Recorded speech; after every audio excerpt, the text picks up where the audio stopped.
I am on camera just about every day in my life, and one of the things that I can remember specifically prior to having this done was it was how can I smile without smiling? How can I show them, it's more how can they hear my smile rather than see my smile? And when you're in video, you see a lot. So my mouth was basically just a constant mess of pain and just lack of hygiene. And I remember just a hot cold sensitivity getting to where I couldn't even drink anything that was too cool or too hot. It would send stabbing pains down my entire body, and I was always nervous going to the dentist, so I would put it off as far as as long as I could, up until the point where the pain was just unbearable. And I got to a point where I said, I don't care where I need to go.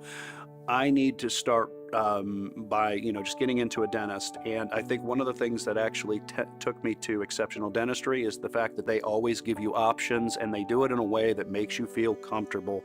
Ultimately, Dr. Art Mallory wanted pretty much like the best look for me. So we ended up going with porcelain crowns across the entire top, and that was able to not only replace the teeth that were missing with a bridge, but line the teeth upright, make them look good for my mouth, get rid of all the cavities on the bottom, take care of those extractions, and a couple on a plate in the bottom that just aesthetically looks like my teeth are there.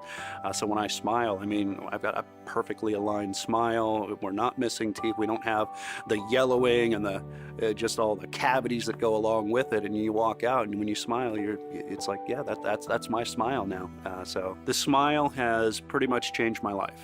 Absolutely changed my life, from having broken teeth and a smile that you could clearly see, a few teeth just missing, hollowed, and you could see just brown and all the cavities, to going to something like this where you're just not afraid to smile anymore. It means everything, and it's one of those things that's not lost on me as time goes by, because, well, now definitely looking back at it, it definitely puts it clear in my mind again, and just how bad my teeth were. And this is what I thought I was going to have, and just slowly just take a few of them out until there's nothing left. And it just helps you enjoy life more. It helps you to, walk out the door saying, hey, I don't have to shy away from smiling. I don't have to shy away from the spotlight anymore. If you want to smile, go ahead and smile. And if you're going to smile big.